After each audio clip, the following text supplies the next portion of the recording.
Thân chào cả nhà, không nên xem chùa đâu đó. Nhớ đăng ký, like, comment để ủng hộ team nha. Nhóm xây dựng nghề nghiệp mang cho ông chủ một con khỉ nhỏ có ngoại hình kỳ lạ. Con khỉ nhỏ giơ móng vuốt và nhảy miệng nó phát ra những âm thanh kỳ quái. Nhìn nó giống như đang cố học nói. Mọi người xung quanh cười đùa ầm ĩ. Tôi lại sắc mặt thay đổi. Tôi hét lên, không ổn rồi, không tốt rồi, con khỉ này không biết ổn nói. Rồi, nó đang nói tiếng Nga. Khỉ mở miệng. Nó nói một từ mama. Khỉ nói được rồi, mọi người nhanh chóng chạy đi. Khỉ mở miệng.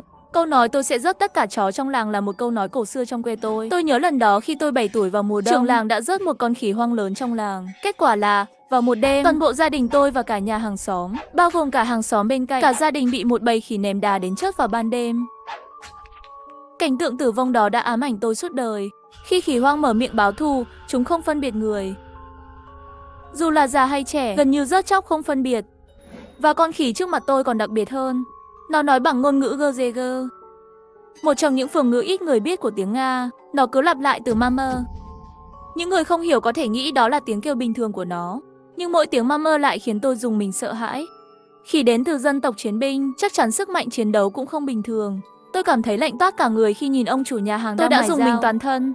Ông chủ, thả nó đi. Con khỉ này không thể ăn được. Mọi ánh mắt đều rời khỏi. Con khỉ nhìn chằm chằm vào tôi. Ông chủ béo nheo mắt nhìn tôi một cái. Tại sao? Cậu là ai? Đây là sinh viên thực tập mới, Tiểu Lý. Quản lý Lưu cười hì hì nói, Tiểu Lý, đừng nói bậy. Tiểu Lý, đừng nói lung tung. Khỉ là động vật được bảo vệ quốc gia, rớt khỉ là phạm pháp. Không có mua bán thì không có rớt hại. Mọi người đều im lặng. Ông chủ nông trại cũng cười hì hì, anh bạn. Nhìn kỹ đi. Tôi nói nó là khỉ. Chỉ là nó hơi giống khỉ thôi. Cậu nói thử đi, nó có phải là khỉ không? Nghe nói, con khỉ này đúng là có ngoại hình kỳ quái, đặc biệt. Lông toàn thân vàng óng. Tuyệt đối có nét giống loài vượn. 3 phần khuôn mặt lại có dáng xương của con người. Ông chủ đã thấy qua rồi, cầm con khỉ chuẩn bị rời đi. Tôi lại phát hiện ra con khỉ không có đuôi. Khỉ không đuôi là cực kỳ hiếm. Khỉ đã mở miệng mà còn tàn nhẫn như vậy. Vậy thì người nói tiếng Nga kia sẽ ra sao? Tôi nuốt nước bọt, cố gắng lấy hết dũng khí. Tôi nghi ngờ đây là một loài gần như tuyệt chủng. Phải báo cáo ngay. Ông chủ không vui, cắt ngang, ăn vào bụng. Chắc trong lòng mà thối giữa. Chú khuyên cậu đấy, đừng bận tâm đến chuyện đó. Nói xong, ông ấy còn liếc nhìn ông chủ béo. Mặt ông chủ béo cũng không vui. Quản lý Lưu lôi tôi đi. Tiểu Lý à, tôi cảnh cáo cậu, cậu vẫn đang trong thời gian thử việc. Nếu cậu không thể thể hiện tốt trước mặt ông chủ, cẩn thận mất việc đấy. Quản lý, đây không phải là khỉ, đây là động vật được bảo vệ cấp quốc gia. Chắc chắn không thể ăn được đâu, ăn vào là bị bắn đấy. Đừng vội nói về chuyện ăn uống. Câu hỏi là có thể ăn được không? Câu hỏi là làm sao để ông chủ ăn ngon miệng. Chơi vui vẻ. Cuối cùng tôi không thể chịu đựng được nữa với họ. Nó đang gọi mẹ kìa. Nó có mẹ đây. Nếu rớt nó, chúng ta đều phải chết hết. Mọi người đều ngớ người. Ngay sau đó cả phòng cười vang. Tôi cố gắng cứu con khỉ tội nghiệp này, cứu nhóm người thành phố ngốc nghếch này. Nhưng họ lại cười vui vẻ hơn. Một vài người cười đến nỗi cong cả người, cười đến mức nước mắt rơi ra. Ông chủ béo ném tàn thuốc, ánh mắt khinh thường và trêu chọc, ăn gì bổ nấy. Cái đầu thông minh cao như vậy, hôm nay tôi không thể không làm gì đó. Trong ánh sáng, một chiếc bàn tròn bằng gỗ, giữa bàn có một cái lỗ. Một cái đầu nhỏ của con khỉ chui ra khỏi bàn. Cổ và 4 chi của nó bị cố định chặt chẽ, không thể cử động chút nào. Trong mắt nó là nước mắt ẩn giấu. Nó gọi mẹ một cách đáng thương. Nó chắc chắn rất mong chờ mẹ sẽ đến cứu nó. Tôi cũng thật sự muốn cứu nó. Nhưng ngay vừa rồi, điện thoại của tôi đã bị Lưu quản lý giật mất một cách thô bạo. Đám người này sợ tôi báo cảnh sát. Mọi người tụ tập quanh bàn xem náo nhiệt. Ông chủ quán nông chạy nhanh chóng cạo đầu cho con khỉ. Cạo xong, ông chủ mở hộp công cụ bên cạnh. Mà lại là một cái máy khoan điện. Ông chủ còn có ý thức tự bảo vệ. Ánh mắt ông quét qua một lượt, cho đến khi tất cả mọi người đều bỏ điện thoại vào túi mới cắm điện vào. Tôi không dám nhìn cảnh sau đó. Tiếng kêu thảm thiết vang lên khắp sân. 3 phần giống khỉ, 7 phần giống tiếng khóc của trẻ con.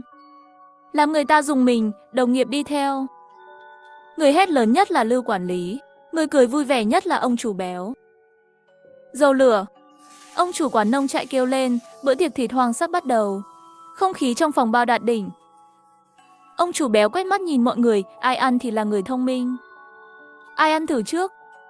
Vài quản lý nhìn mặt ngây ngô, sắp thử rồi, nhưng ông chủ lại liếc mắt. Ánh mắt rơi vào tôi. Ông chủ béo gõ tàn thuốc. cười nham nhở, đừng sợ. Nó sẽ không gọi mẹ nữa đâu. Nhưng tôi cứ lắc đầu, dù có chết tôi cũng không ăn. Ông chủ, tôi đến đây. Một người phụ nữ gầy gò, tóc dài vội vàng đứng ra. Cô ta là Trương Nguyệt, nhân viên hậu cần của công ty chúng tôi. Cảnh tượng này khiến tôi cảm thấy buồn nôn. Tôi chỉ có thể quay đầu nhìn ra ngoài cửa sổ. Nhưng ngay sau đó, cái lạnh thấu xương ập đến tôi. Bên ngoài phòng là sân vườn nông thôn tối om.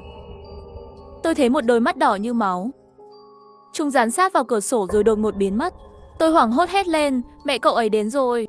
Mẹ cậu ấy sẽ giết chết tất cả chúng ta. Đúng là điên rồ, cậu bị đuổi việc rồi. Cảm nhận được tai họa đến gần, tôi liền bảo Lưu Đầu nhanh chóng báo cảnh sát, nhưng anh ta lại xô tôi ra khỏi phòng. Đứng dưới mái hiên, dưới ánh sáng cam, trong tuyết có một chuỗi dấu chân to khoảng 50 cm. Dấu chân mệt mỏi. Dấu chân rõ ràng với 5 ngón. Đêm đông miền Đông Bắc lạnh thấu xương. Không chịu nổi cái lạnh, tôi vào một nhà tắm nước nóng, bụng đói. Trong quán có một số nam nữ trang trí phòng tắm theo phong cách những năm 80. Không lâu sau, dần dần có vài đồng nghiệp nữ bước vào, đặc biệt là mấy người hậu cần. Trương Kiệt uống say bí tỉ, đi còn không vững. Hóa ra anh ta là người gây ấn tượng mạnh trong bàn tiệc, không chỉ uống nhiều mà còn hút cả nửa bình thuốc phiện. Với giải thưởng 5.000 tệ, tôi ngồi một mình cô đơn ở góc hồ tắm. Vô tình nhìn thấy cái hồ nhỏ bên cạnh. Không biết từ lúc nào có một chiếc mũ quân đội màu xanh lá. Ai tắm suối nước nóng lại đội mũ này, nên tôi nhìn thêm vài lần vào chiếc mũ. Chiếc mũ hình như lại dịch chuyển, tôi liền cúi thấp đầu xuống. Dường như rất sợ phải gặp người lạ. Tôi cảm thấy hơi lo lắng. Đúng lúc này, có một đồng nghiệp bước vào. Chào ông chủ, mời mọi người cùng hát Kezinki. Người mập thật là buồn. Các đồng nghiệp tranh nhau ra khỏi nước. Chị Trương có lẽ là người ra cuối cùng. Cô ấy đội mũ đỏ, khoác áo lông dài màu đen. Đi ra ngoài cửa. Dưới ánh sáng vàng mờ ảo, tôi nhìn theo bóng lưng cô ấy. Cảm thấy dáng đi của cô ấy có gì đó kỳ lạ. Và sao người đó lại có vẻ cao lên và béo lên, ngay khi tôi đang đầy nghi ngờ. Một tiếng la hét vang lên từ trong phòng tắm hơi. Ôi trời ơi! Chết người rồi, chết người rồi! Bữa ăn tập thể, ăn thịt rừng, ông chủ kéo ra một con khỉ này có hình dạng kỳ lạ. Con khỉ xòe móng ra, miệng nó phát ra những âm thanh kỳ quái. Nhìn xem, nó giống như đang học nói. Các đồng nghiệp thì cười nói xôn xao, nhưng tôi thì sắc mặt biến sắc. Tôi hét lên, không hay rồi, không tốt. Con khỉ đang mở miệng nói. Nó nói bằng tiếng Nga. Con khỉ mở miệng, mọi người nhanh chóng chạy đi. Một cái xác trần trụi, thân thể ngâm mình trong bể nước hơi nóng. Đó là Trương Nguyệt. Trương Nguyệt đã chết, nhưng tôi vừa mới thấy anh ấy rời đi. Một luồng lạnh buốt đột ngột tấn công tôi. Có phải là cái người đội mũ Lôi Phong không? Và đám người ngâm nước suối vừa rồi đã uống khá nhiều. Không ai chú ý đến sự tồn tại của chiếc mũ Lôi Phong. Nhân viên cũ chết một cách bí ẩn. Giám đốc đã sợ đến mặt mày tái mét. Gọi báo cảnh sát nhanh lên. Lưu Đầu Hói và ông chủ nhà hàng nông thôn, hai người vội vàng chạy ra ngoài, gọi điện báo cảnh sát. Theo chỉ dẫn của cảnh sát qua điện thoại, thi thể của Trương Nguyệt sẽ tạm thời để lại trong phòng tắm hơi, tạm thời phong tỏa khu vực. Hiện tại tuyết rơi rất nhiều, đường xá rất khó đi, cảnh sát sẽ mất vài giờ mới lên được núi. Trong lúc này, để đảm bảo an toàn, mọi người hãy ở lại phòng của mình. Có yêu cầu gì thì gọi điện báo. Tôi sẽ lên phục vụ tận nơi. Ở cửa chính của phòng khách, ông chủ nhà hàng nông thôn vừa an ủi mọi người, vừa chuẩn bị khu vực. Nhìn từ ngoài vào, có vẻ như ông ấy đang rất lo lắng. Tôi chú ý thấy ánh mắt của ông ấy phần lớn đều nhìn xuống dưới đất. Dường như ông ấy đang tìm kiếm điều gì đó. Nhưng dấu chân to trên tuyết, không biết từ lúc nào đã bị phủ đầy máu gà. Ông ấy hẳn cũng đã nhìn thấy dấu chân to kia. Phòng khách nằm ở sân sau, là một ngôi nhà gỗ dài và hẹp. Tôi ở phòng 103, rất gần cửa vào phòng khách. Vừa vào phòng, màn hình điện thoại, nhóm công ty về team đến Binding liên tục có tin nhắn sáng lên. Để đảm bảo an toàn, phát hiện bất kỳ dấu hiệu lạ nào, nhớ thông báo ngay cho nhau.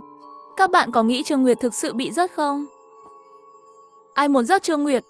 Chúng ta mới đến. Chưa đắc tội với ai cả, chắc không nghe ông chủ nói sao? Tiểu Lý là người rất tốt. Khả năng là bị tai nạn rất nhỏ, tôi cũng nghĩ là tai nạn. Chắc Trương Nguyệt uống quá nhiều, uống say rồi không nên ngâm suối nước nóng. Lão Vương lại chia sẻ vài liên kết, toàn là các trường hợp tử vong do say rượu, chất đuối vì ngâm suối sau khi uống rượu. Mọi người đều thích và đồng tình. Bầu không khí trong nhóm cũng nhẹ nhõm hơn. Dù sao thì nếu không phải như vậy, chúng ta cũng không cần phải lo lắng về sự an toàn nữa. Chỉ có tôi biết đây là sự lừa dối, sự thật đáng sợ, đã vượt xa mọi tưởng tượng của họ. Mạng sống là quan trọng, tôi còn thấy cần phải nhắc lại một lần nữa. Không phải là bạn chết, mà là bà mẹ của con khỉ rớt chết Trương Nguyệt. Sau khi rớt Trương Nguyệt trong suối nước nóng, bà ấy mặc quần áo của cô ấy rồi rời đi. Tôi đã thấy tận mắt. Các bạn không nên ăn đầu khỉ. Bây giờ bà ấy đến báo thù rồi. Nếu chúng ta không có kế hoạch đối phó, chúng ta có thể sẽ chết ở đây. Tiểu Lý, cậu im miệng đi. Cậu đã bị công ty sa thải rồi. Bây giờ cậu muốn chúng tôi đều chết sao? Cậu thật là tiểu nhân. Cậu trai này còn trẻ, dáng vẻ dễ thương. Không ngờ lòng dạ lại độc ác như vậy. Mọi người đều chỉ trích tôi, nói tôi loạn làm loạn, nói tôi là người ngoài không có ý tốt. Tôi chỉ có thể cười khổ. Tôi rất muốn chia sẻ về các trường hợp báo thù của Khỉ Hoang chia sẻ ra, nhưng nghĩ lại thì thôi. Đây là Tiểu Trần, người thích cậu ấy gửi một biểu cảm hoảng sợ. Tôi vừa nhìn thấy chị Trương rồi. Cậu có vấn đề gì không? Chị Trương còn đang tắm suối nước nóng mà. Thật sự là chị Trương, tôi chắc chắn không nhìn lầm. Có đồng nghiệp nào trong nhóm mặc áo khoác dài màu đen, đội mũ đỏ. Trong nhóm im lặng gần 10 phút. Xếp lại gửi tin nhắn, Tiểu Trần, cậu thấy ở đâu? Ở ngoài, cậu đi đâu về thế? Ra ngoài nguy hiểm đấy. Bạn gái tôi bảo tôi chụp vài tấm ảnh tuyết. Ôi trời, sẽ không phải là ma chứ?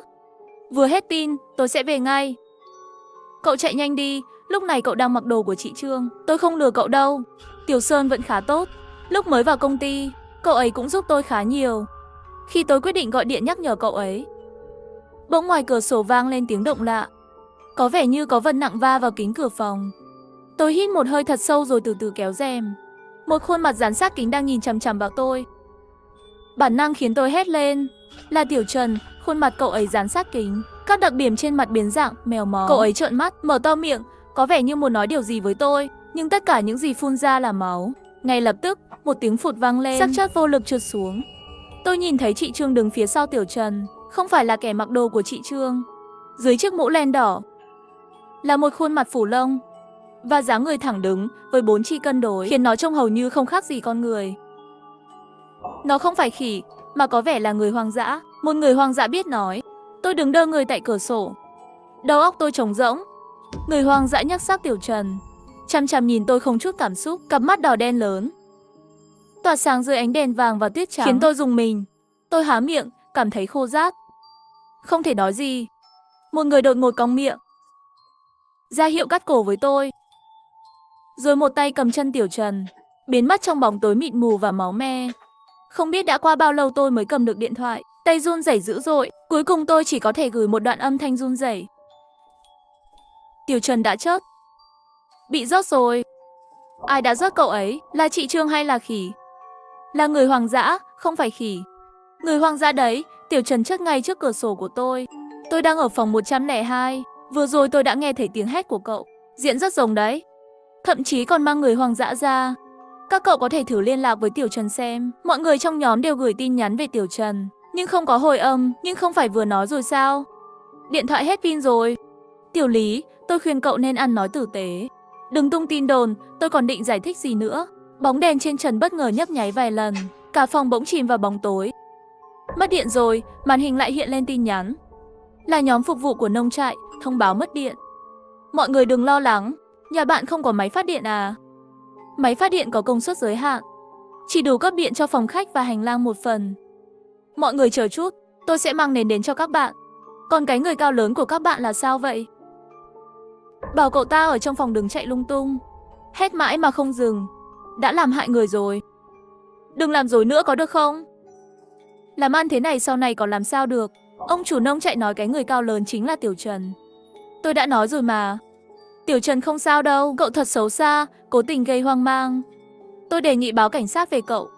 Dưới nhóm, các đồng nghiệp đều tán thành. Dù mọi người bàn tán xôn xao, Tiểu Trần trong nhóm vẫn không hồi âm.